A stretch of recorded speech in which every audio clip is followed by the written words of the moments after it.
မင်္ဂလာပါရှင်ကားရက်မြန်မာမှာကြိုဆိုပါရစေဒီကနေ့တနင်္လာနေ့ညနေခင်းသတင်းများကိုကျမရမင်းစိုးမှတင်ဆက်ပေးသွားမှာဖြစ်ပါတယ်ရှင်အကြမ်းဖက်စစ်တပ်ကအစိုးရအသစ်ထံလွှဲပြောင်းရန်လို့ဆိုက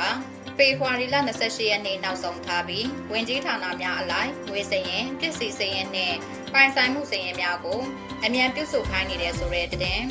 ကချင်ပြည်နယ်ဝိုင်းမော်မြို့နယ်နဲ့အင်းတော်ကြီးဒေသရှိစစ်ကောင်ရှင်တပ်စခန်းနဲ့ပြည်သူစစ်စခန်းများကို KIA နဲ့တော်လှန်ရေးပူးပေါင်းတပ်များကထပ်မံတိုက်ခိုက်သိမ်းပိုက်နိုင်ခဲ့တဲ့ဆိုတဲ့သတင်းအပါအဝင်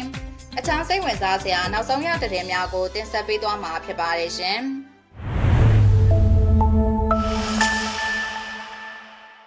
ပထမဦးဆုံးသတင်းတစ်ပုဒ်အနေနဲ့အကြမ်းဖက်စစ်တပ်ကအစိုးရအသစ်ထံလွှဲပြောင်းရန်လို့ဆိုက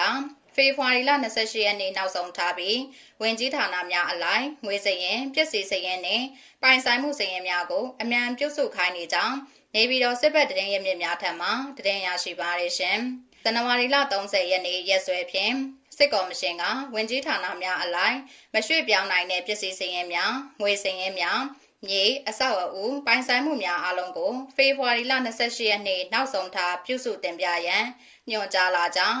စရင်များကိုတင်ပြရာတွင်ရခိုင်မူလရှိခဲ့တဲ့စရင်နှင့်ယခုလက်ရှိလက်ကျန်စရင်များကိုနှိုင်းယှဉ်ဖော်ပြရန်မှတ်ချက်များပေးရန်ရှိပါကလည်းအထူးမှတ်ချက်ဖြင့်တင်ပြရန်တို့ပါဝင်ကြောင်းသိရှိရပါသည်။ဝင်ကြီးဌာနအလိုက်ရွှေ့ပြောင်းနိုင်တဲ့စရင်မရွှေ့ပြောင်းနိုင်တဲ့ပစ္စည်းစရင်မြေအဆောက်အဦ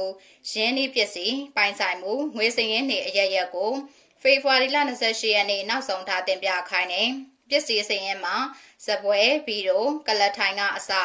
ကောင်းတင်ညံ့ဆိုတာမျိုးမှတ်ချက်ပေးခိုင်းတယ်ပိုင်ဆိုင်မှုအဆောက်အဦတွေဆိုရင်အထက်မြင့်လားဂရန်ရှိမရှိမြေပိုင်ဆိုင်မှုဆိုရင်လည်းငှားထားတာလားမူလပိုင်ဆိုင်ထားလားဆိုတာတွေကိုပါအကုန်ဖြည့်ခိုင်းတယ်ညွှန်ကြားစာမှာအစိုးရအသစ်လွှဲပြောင်းစရင်အတွက်ဆိုတာပါတယ်လို့နေပြည်တော်စစ်ဘက်တရင်ရမြစ်ကပြောပါတယ်ဝင်ကြီးဌာနရဲ့ငွေစရင်များကိုတင်ပြရာတွင်လည်းရခင် LLD အစိုးရလက်ထက်ရှိခဲ့တဲ့မူလငွေစရင်စစ်အာဏာသိမ်းကာလ9နှစ်တာအတွင်းအသုံးပြုခဲ့တဲ့ငွေစရင်နဲ့နောက်ဆုံးလက်ကျန်ငွေစရင်များကိုနှိုင်းယှဉ်ပြစရာများဖြင့်စရင်စစ်ထောက်ခံစာများကိုပါအမြန်ဆုံးထည့်သွင်းတင်ပြရန်ညွှန်ကြားလာကြောင်းသိရှိရပါတယ်။ဒီ9နှစ်ကာလအတွင်းမှာလုံငွေဖြစ်နေတာမျိုးတွေဆိုရင်ဒီဖေဖော်ဝါရီလကုန်မှာအပြီးရှင်းလင်းဖို့ပုံငွေဖြစ်နေတာဆိုရင်တော့ဘယ်ဘဏ်အကောင့်ထဲမှာဘယ်လိုထည့်သွင်းထားလဲရင်းနှီးမြှုပ်နှံထားလဲစသဖြင့်တိတိကျကျတင်ပြရန်ဆိုတာလေးပါတယ်လို့နေပြည်တော်စစ်ဘက်တရင်ရမြစ်ကဆက်ပြောပါတယ်စစ်တပ်ကပြုလုပ်ခဲ့တဲ့ရွေးကောက်ပွဲအပိုင်း3ခုစလုံးတွင်ကြက်ဖွတ်ပါတီကပြည်သူ့လွှတ်တော်အမတ်နေရာ232နေရာအမျိုးသားလွှတ်တော်တွင်အမတ်နေရာ109နေရာအနိုင်ရရှိထားကြောင်းစုစုပေါင်းအမျိုးသားလွှတ်တော်နှင့်ပြည်သူ့လွှတ်တော်တွင်အမတ်စုစုပေါင်း342နေရာရရှိပြီးလွတ်လွတ်ကျွတ်ကျွတ်ကြမ်းဖို့အစိုးရဖွဲ့စည်းခွင့်ရရှိထားတယ်လို့သိရှိရပါတယ်။အကြမ်းဖက်စစ်တပ်ရဲ့ပြောရေးဆိုခွင့်ရှိသူဇော်မင်းထွန်းကလာမယ့်မတ်လအတွင်းလွှတ်တော်ခေါ်ယူကအစိုးရအဖွဲ့တစ်ထံသို့အာဏာလွှဲပြောင်းမှာဖြစ်ကြောင်းထုတ်ဖော်ပြောဆိုထားတယ်လို့တင်ရရှိပါတယ်ရှင်။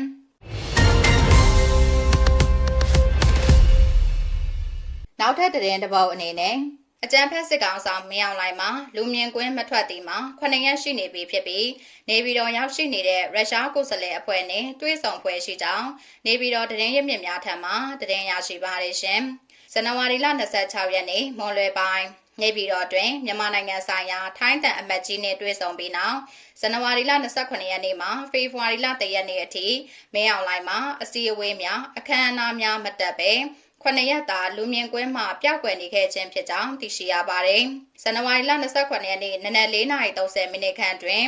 Brave Warrior for Myanmar BWN အဖွဲ့ရဲ့ဦးဆောင်စီမံမှုဖြင့် No More Dictatorship NMD PDF အဖွဲ့ Shadow Mandalay အဖွဲ့နဲ့ Infinity အညာအဖွဲ့တို့ပူးပေါင်းကအလဲပိုင်းတိုင်းစစ်ဌာနချုပ်လပခအတွင်းသို့တရားခွန်မမရှော့ထိုက်တုံး၅လုံးဖြင့်ပြစ်ခတ်တိုက်ခိုက်ခဲ့ရာ3လုံးကိုအောင်မြင်စွာပြစ်ခတ်တိုက်ခိုက်နိုင်ခဲ့ကြောင်းရှော့တိုက်တုံးများဖြင့်ပြစ်ခတ်ချိန်မင်းအောင်လှိုင်မှာရရချေရန်အတွက်အလဲပိုင်းတိုင်းစစ်ဌာနချုပ်လပခသို့ခိတ္တတဲခုနေချိန်တိုက်ခိုက်ခဲ့ကြောင်းအဆိုပါအဖွဲ့များကသတင်းထုတ်ပြန်ခဲ့ကြတယ်လို့သိရှိရပါတယ်။တို့ရတွင်စစ်ကောင်ဆောင်မင်းအောင်လှိုင်မှာပုံမှန်အတိုင်းနေပြည်တော်တွင်ရှိနေပြီးစစ်ကောင်ဆောင်နှင့်ပတ်သက်လို့ထူးထူးခြားခြားသတင်းထွက်လာခြင်းမရှိကြောင်းနေပြည်တော်စစ်ဘက်သတင်းရမြစ်များကပြောပါတယ်။ ဒါအပြင်ဖေဖော်ဝါရီလ1 ရက်နေ့တွင်ရုရှားနိုင်ငံမှာအဆင့်မြင့်ကိုယ်စားလှယ်အဖွဲ့တစ်ဖွဲ့နေပြည်တော်သို့ရုရှားအထူးလေယာဉ်ဖြင့်ရောက်ရှိလာပြီးစုစုပေါင်းလူဝင်အား80ဝန်းကျင်ပါဝင်ကြောင်းရင်းရုရှားကိုယ်စားလှယ်အဖွဲ့ကိုအကြမ်းဖက်မင်းအောင်လှိုင်ကတွေးဆောင်ဖွဲ့ရှိကြောင်းသိရှိရပါတယ်။စစ်ကောင်ဆောင်မင်းအောင်လှိုင်အနေနဲ့ဇန်နဝါရီလ18ရက်နေ့ရှမ်းပြည်နယ်ကျိုင်းတုံမြို့သို့စိုင်းမစင်ပုံမစင်ရုတ်တရက်သွားရောက်ခဲ့ပြီးဝစီဘိတ်ဖုံကြီးနဲ့တွေးဆောင်ခဲ့ကြောင်းလာမယ့်မတ်လနဲ့ဧပြီလ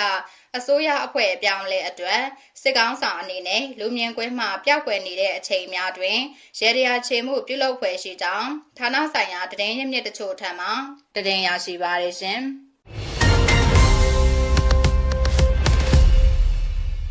နောက်ထပ်သတင်းတစ်ပုဒ်အနေနဲ့ချင်းပြည်နယ်ဝိုင်းမော်မြို့နယ်နဲ့အင်းတော်ကြီးဒေသရှိစစ်ကောင်ရှင်တပ်စခန်းနဲ့ပြည်သူစစ်စခန်းများကို KIA နဲ့တော်လှန်ရေးပူးပေါင်းတပ်များမှယနေ့နံနက်ပိုင်းတွင်ထပ်မံတိုက်ခိုက်သိမ်းပိုက်နိုင်ခဲ့ကြောင်းသတင်းရရှိပါရရှင်။ယနေ့ဖေဖော်ဝါရီလ2 ရက်နေ့နနက်6 နာရီခွဲခန့်တွင်ဝိုင်းမော်မြို့နယ်အတွင်းရှိစစ်ကောင်ရှင်တပ်နှင့်၎င်းတို့ရဲ့လက်အောက်ခံပြည်သူစစ်စခန်းကို KIA ပူးပေါင်းတပ်များတိုက်ခိုက်ခဲ့ပြီးနှစ်ဖက်ပစ်ခတ်မှုများပြင်းထန်ခဲ့တဲ့အပြင်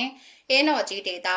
လုံးတုံရှိစကားမတပ်စခန်းကိုလည်းတိမ်ပိုင်နိုင်ခဲ့ကြောင်းစစ်ရေးတရင်ရမြစ်တအူထံမှသိရှိရပါတယ်။ဝိုင်းမော်ဖက်ချန်ကတော့မနက်6 နာရီခွဲလောက်ကနေစပြီးလက်နက်ကြီးငယ်ပစ်ခတ်တဲ့နေစူးစူးညံညံထွက်ပေါ်ခဲ့တယ်လို့ပြောကြတယ်။အဲဒီနောက်တော့ပြည်သူစစ်ဂိတ်လေးနာကကုန်းတစ်ခုကိုတိမ်ပိုက်ထားနိုင်ပြီလို့လည်းသိရတယ်။အင်းတော်ကြီးဖက်ချန်ကတော့ဟိုတနေ့ကတိမ်ပိုက်နိုင်ခဲ့တဲ့ဟဲပန်ရွာနာကလုံးတုံမှာရှိတဲ့စခန်းကိုပါဒီမနက်ပိုင်းမှာထပ်ပြီးတော့တိမ်ပိုက်နိုင်ခဲ့တယ်လို့သိရတယ်။အခုအချိန်လေးကဖားကန်အင်းတော်ကြီးဝိုင်းမော်နဲ့ဗမော်တို့မှာ KIA ဘက်ကတိုက်ခိုက်နေတာတွေ့ရပြီးအောင်မြင်မှုတွေရနေတာကိုတွေ့ရတယ်လို့၎င်းကပြောပါတယ်။ပြီးခဲ့တဲ့ဇန်နဝါရီလ28 ရက်နေ့တွင်အင်းတော်ကြီးဒေသဟဲပန်ကြီးရွာရှိစစ်ကောင်ရှင်တပ်နဲ့ SNA ရှမ်းနီတပ်များတပ်ဆွဲထားတဲ့တပ်စခန်းကို KIA ပူးပေါင်းတပ်များမှထိုးစစ်ဆင်တိုက်ခိုက်ခဲ့ပြီးယနေ့တွင်လုံးတုံရှိတပ်စခန်းကိုထပ်မံသိမ်းပိုက်နိုင်ခဲ့ခြင်းဖြစ်ကြောင်းသိရှိရပါတယ်။ဖားကန်ဒေသရှိမရှိကထောင်စုတောင်ကုန်းဖက်တွင်လည်းစစ်ကောင်ရှင်တပ်နဲ့ KIA ပူးပေါင်းတပ်တို့အကြားတိုက်ပွဲပြင်းထန်ဖြစ်ပွားနေတာဟာ၄ ရက်ခန့်ရှိပြီဖြစ်ပြီးနေညမနာတိုက်ပွဲစတိုက်ဖြစ်ပွားနေခဲ့ခြင်းဖြစ်ကြောင်း KIA ရှေ့တန်းတရင်ရမြစ်ထံမှသိရှိရပါတယ်။ဒါအပြင်ဗမော်မြို့တိန်တိုက်ပွဲအတွင်းတွင်လည်းနှစ်ဖက်တပ်များအပြန်အလှန်ထိုးစစ်ဆင်တိုက်ခိုက်မှုများရှိပြီး KIA ဘက်မှနေရာတချို့ကိုထပ်မံသိမ်းပိုက်နိုင်ခဲ့တဲ့အပြင်တန်ချက်ကရင်ဖျက်ဆီးနိုင်မှုလည်းရှိကြောင်းသတင်းရရှိပါရရှင်။နောက်ထပ်သတင်းတစ်ပုဒ်အနေနဲ့စကိုင်းတိုင်းစလင်းကြီးမြို့နယ်တွင်ကျေးနီတင်ဆောင်လာတဲ့ကားတန်းကိုကြားဖြတ်တိုက်ခိုက်ရာစစ်သား2 ဦးသေဆုံးခဲ့ကြောင်း Brave Heart Army BHA တာဝန်ရှိသူတအုပ်ထံမှသတင်းရရှိပါရရှင်။ဇန်နဝါရီလ31 ရက်နေ့နနက်10:52 မိနစ်ခန့်တွင်စလင်းကြီးမြို့နယ်ဝမ်ပေါင်ကုမ္ပဏီမှထွက်လာတဲ့ကျေးနီတင်ဆောင်လာတဲ့တွဲကား28 စီးတံပြားကာ8 စီးနဲ့12 ဘိန်းကား1စီးတို့ကိုတော်လှန်ရေးတပ်ဖွဲ့များကမုံရွာချောင်းဦးလမ်းပိုင်းတွင်ကြားဖြတ်တိုက်ခိုက်ခဲ့ကြောင်းသိရှိရပါတယ်။အဆိုပါတိုက်ခိုက်မှုအတွင်းအကြမ်းဖက်စစ်သား2 ဦးသေဆုံးက4 ဦးထိခိုက်ဒဏ်ရာရရှိခဲ့ကြောင်းဒါအပြင်တွဲကားတစ်စီးဟာလည်းပျက်စီးသွားလို့မုံရွေးတံပိုးစစ်တပ်အထိုင်တပ်စခန်းအနီးရပ်တန့်ထားကြောင်းတိုက်ခိုက်မှုပြုလုပ်ပြီးနောက်တော်လှန်ရေးတပ်ဖွဲ့ဝင်များအထူးခိုင်မရှိပြန်လည်ဆုတ်ခွာနိုင်ခဲ့ကြောင်းသိရှိရပါတယ်။စလင်းကြီးမြို့နယ်ဝမ်ပေါင်ကနေကျေးနီတင်ဆောင်လာတဲ့ကားတန်းကိုကျွန်တော်တို့မုံရွာချောင်းဦးလမ်းပိုင်းမှာကြားဖြတ်တိုက်ခိုက်ခဲ့တာပါ။ဒေသပြည်သူတွေပြောပြချက်အရတိုက်ခိုက်မှုကြောင့်စစ်ကွေးနှကောင်သေးပြီးတွဲကားတစ်စီးပျက်စီးတယ်လို့သိရတယ်လို့ Brave Heart Army BHA မှတာဝန်ရှိသူကပြောပါတယ်။အဆိုပါတိုက်ခိုက်မှုကို Brave Heart Army BHA မုံရွာ Dynamite SDF နဲ့ချင်းတွင်း Fighter Group CFG တို့ကပူးပေါင်းလှုပ်ဆောင်ခဲ့တာဖြစ်ကဆက်လက်ပြီးတိုက်ပွဲများဖော်ဆောင်နိုင်ရန်လိုအပ်တဲ့လက်နက်ခဲယမ်းများကိုပြည်သူများတတ်နိုင်သမျှထားဖို့လူဒန်းပေးကြပါရန် Brave Heart Army BHA အဖွဲ့ကမြစ်တာရက်ခံထားကြောင်းတင်ရရှိပါရရှင်။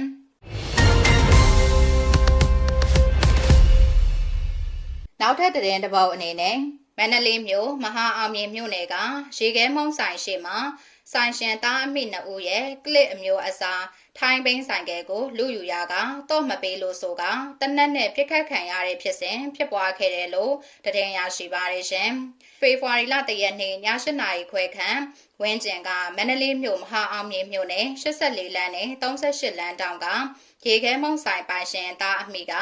ဆိုင်သိမ်းပြီးအိမ်ပြန်ဖို့ဆိုင်တကားပိတ်နေချိန်အမျိုးသား2ယောက်ကဆိုင်ရှင်သားအမိရဲ့ဆိုင်ကယ်ကိုလူယူရာကဆိုင်ကယ်တော့မပေးခဲ့တာကြောင့်သားအမိ2ယောက်ကိုတနက်နဲ့ပြစ်ခတ်သွားခဲ့တာလို့သိရှိရပါတယ်။ဆိုင်ပိတ်နေတဲ့အချိန်ပြစ်သွားတာလမ်းမှာကားတွေလည်းသွားနေတာလူလည်းမပြတ်ဘူးပေါ်တင်လောက်တာပါတနက်နဲ့ပြစ်တာ3ချက်ပါသမီးဖြစ်သူကိုမှန်သွားတယ်ကလေးကိုပြစ်သွားတာလို့ဒေတာခန်တဦးကပြောပါတယ်တနက်နဲ့ပြစ်ခံရတာကြောင့်သမီးဖြစ်သူအသက်20ဝန်းကျင်မဟန်ထတ်ဆိုးဆန်ရဲ့ညာဘက်လက်မမှာလက်နက်ငယ်ကြီးထိမှန်ထန်ရတကူ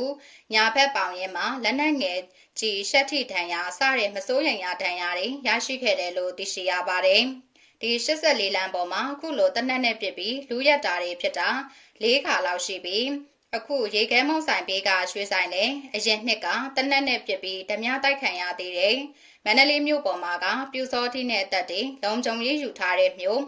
လမ်းတိုင်း CCTV တွေရှိတယ်အဲကြားတွေကလူတက်မှုတွေဓမြမှုတွေပြစ်ခတ်မှုတွေဖြစ်နေတာသူတို့ပဲတမင်အောက်ဆိုင်ရှာနေတာထင်ရတယ်လို့ဒေတာခန်တဦးကပြောပါတယ်မန္တလေးမြို့ပေါ်မှာလူရိုက်ရန်ကားချနာကြောင့်စစ်ထဲဝင်လာတဲ့စစ်ကောင်ရှင်တပ်ဖွဲ့ဝင်တချို့ရဲ့လှုပ်ဆောင်ချက်လဲဖြစ်နိုင်တယ်လို့ပြောဆိုနေကြပြီးစစ်တပ်နယ်ပေါင်းကမူရစ်စေရောင်းဝယ်နေကြတဲ့လူမိုက်အဖွဲ့တွေလည်းရှိနေတာကြောင့်ဘယ်ဘက်အဖွဲ့ကလှုပ်သွားတယ်ဆိုတာကိုမသိရသေးဘူးလို့ဒေတာခန်တဦးကပြောပါတယ်မန္တလေးမှာလူမိုက်ရန်ကြောက်လို့တချို့ရက်ကွက်တွေမှာဆိုင်ကယ်အကောင့်တွေထုတ်မစည်းရတဲ့နေရာတွေမှာအများကြီးနန်းတွင်းထဲကတက်နဲ့ပေါင်းစားနေကြတာအိမ်ထဲဆိုင်ကယ်အကောင့်တွေ့ရင်ဝင်လူတာပေါ်တင်လူတာခုညအလူခံရလို့သာတရင်တွေကအထူးအစမ်းလှုပ်ပြောနေတာမန္တလေးကလူတွေအကုန်မေးကြည့်ဘယ်ရက်ကွက်ကလူမိုက်အဖွဲ့တွေဘလို့လူနေတယ်ဆိုတာဝန်ထမ်းတွေကအစာကြောက်ရတယ်။နန်းတွင်းထဲကစစ်တပ်ထိပ်ပိုင်းကဘိုးတွေကအစာသူတို့ကိုကြောက်ရတယ်။နေထိန်နေရဲတွေဆိုတာအဲလူမိုက်တွေကခေါ်ခိုင်းတာအကုန်လုံးရတာလို့မန္တလေးမြို့ဒေသခံတဦးကပြောပါတယ်။မန္တလေးမြို့မှာအစီကားဆုံးလမ်းထဲမှာပါဝင်တဲ့84လမ်းမပေါ်မှာယခုလိုပြစ်ခတ်ဓမြတိုက်မှု၄ကြိမ်ထပ်မံရှိခဲ့ပြီး85နဲ့39လမ်းတွေလည်းမကြာခဏလူရဲမှုဖြစ်စဉ်တွေဖြစ်ခဲ့ပေမဲ့စစ်ကောင်ရှင်တပ်လက်အောက်ခံရဲတပ်ဖွဲ့ကဖမ်းဆီးနိုင်တာမျိုးမရှိခဲ့ဘူးလို့သိရပြီးလက်ရှိအခင်းဖြစ်ပွားတဲ့နေရာကိုစစ်ကောင်ရှင်တပ်တွေကမိနစ်20ခန့်ကျော်ကြာမှရောက်ခဲ့ကြတယ်လို့လည်းသတင်းရရှိပါရရှင်